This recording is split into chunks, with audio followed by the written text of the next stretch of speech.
சமயோஜித புத்தினா இந்த இடத்துல இதை இப்படி செய்யணும் அப்படிங்கிற ஒரு வகையான நுண்மான் நுழைப்புலன் அறிவு, இன்டலெக்சுவல் அப்படின்னு சொல்லுவோம். அந்த இன்டலெக்சுவலாக இருக்கக்கூடிய தன்மை அவங்களுக்கு வேணும்.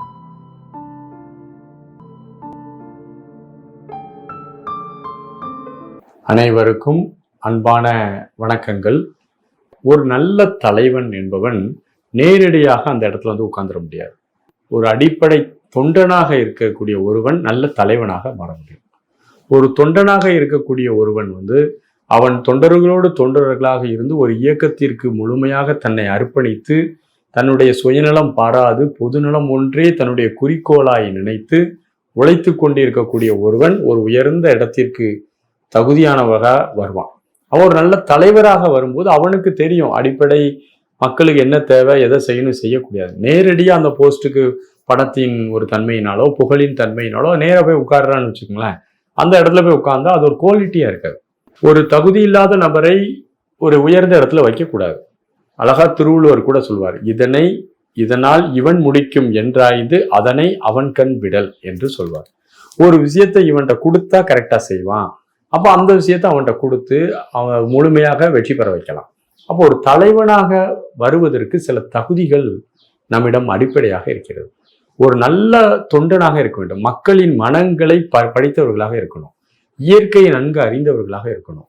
இயற்கையை குறித்த பேர் அறிவு மிக்கவர்களாக இருக்கணும். ஒரு நல்ல வழிகாட்டுதலாக அவனுக்கு சொல்லக்கூடிய அளவு அவன் அனுபவப்பட்டிருக்கணும். இது போன்ற நிறைய குவாலிட்டிஸ் தலைவனாக வருவதற்கு இருக்கிறது. ஒவ்வொரு இடத்துலையுமே ஒரு சின்ன சின்ன குட்டி குட்டி தலைவர்கள் தேவைப்படுறாங்க. ஒரு அலுவலகத்துல ஒரு 10 பேர் இருந்தாங்கன்னா அவங்களுக்கு ஒரு தலைமை தேவைப்படுது. ஒரு வழிகாட்டுதல் கரெக்டா கைட் பண்றதுக்காக ஒரு தலைமை தேவைப்படுது. ஒரு ஊரா இருந்தா ஒரு ஊர் தலைவர் தேவைப்படுது. ஒரு நாடாக இருக்கும்போது ஒரு பிரதமர் தேவைப்படுது, ஒரு முதலமைச்சர் தேவைப்படுது.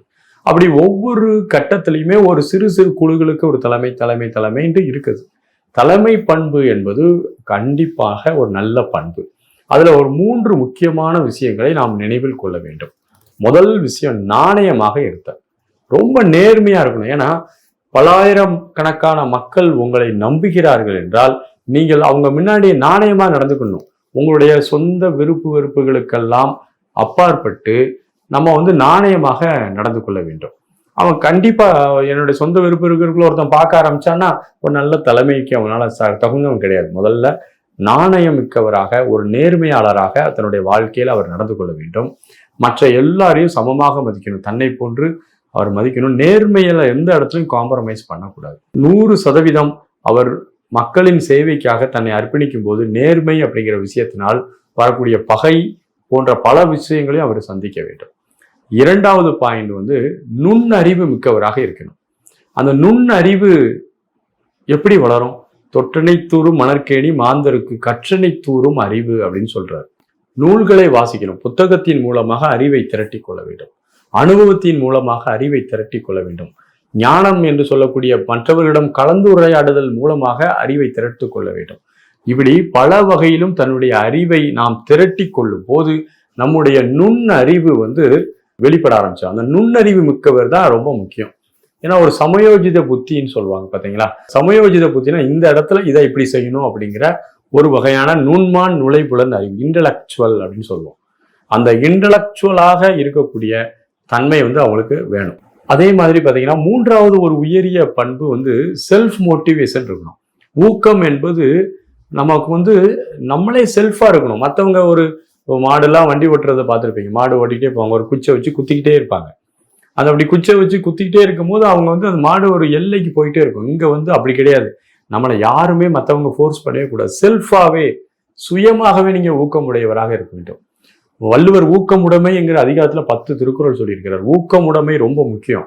சுய ஊக்கம் என்பதுதான் ஒரு நல்ல தலைவருடைய பண்பு.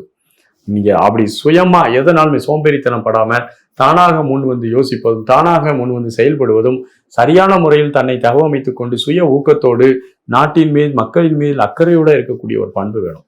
அப்ப இந்த 3 பண்பு, நாணயம் மிக்கவராக இருத்தல், நுண்ணறிவு மிக்கவராக இருத்தல், சுய ஊக்கமுடையவராக இருத்தல், இந்த 3 பண்புகளை நீங்கள் வேண்டி விரும்பி உங்களிடம் வளர்த்து கொள்ளும் போது, இந்த ஸ்கில்லை உங்கள்கிட்ட வளர்த்து கொள்ளும் போது நீங்கள் உங்களை அறியாமல் ஒரு உயர்ந்த இடத்திற்கு ஒரு நல்ல தலைமைக்கு வருவீர்கள்.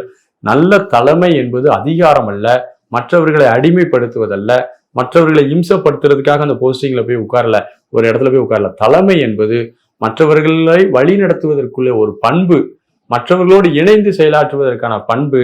உதாரணத்துக்கு பாத்தீங்கன்னா, கிரவுண்ட்ல ஒரு 100 பேர் இருக்கிறாங்க. ஒருத்தன் மலை மேல உச்சியில நின்னு பாக்குறான். அவன் அங்க இருந்து வரக்கூடிய பகையை கரெக்டா முன்கூட்டியே இவங்களை அறிவிக்கலாம். இப்ப இவர்கள் எல்லாம் போராடி கொண்டு இருக்கும்போது ஒருவன் மேல இருந்து பார்த்து எச்சரிக்கை கொடுத்தோம்னா இவர்களுடைய போராட்டத்தின் திசை கரெக்டான திசையில போவோம். இல்ல இவனும் சேர்ந்து உள்ள நிக்கிறான்னு வச்சுக்கங்களேன், அங்க எதிர்த்தால தூரத்துல வர்றது தெரியாது. அப்ப தூரத்துல வருவதை முன்கூட்டியே யோசித்து தன்னுடைய சகாக்களுக்கு சரியான ஆணையை பிறப்பித்து மேல இருந்து பார்க்கும்போது யார் என்ன தப்பு பண்ணதான்னு கூட தெரியும். அதை சரி பண்ணி அப்படி மெல்ல மெல்ல ஒரு இயக்கத்தை நடத்துவதும், ஒரு அமைப்பை நடத்துவதும், ஒரு தொழிலை நடத்துவதுமான ஒரு உயர்ந்த பண்பு என்பதுதான் தலைமை பண்பு. அந்த தலைமை பண்பிற்கு தகுதியான நபர்கள் வந்தால் உண்மையிலேயே அது ஒரு பெரிய ஒரு பொக்கிஷமான விஷயம். வாழ்த்துகள். நன்றி, வணக்கம்.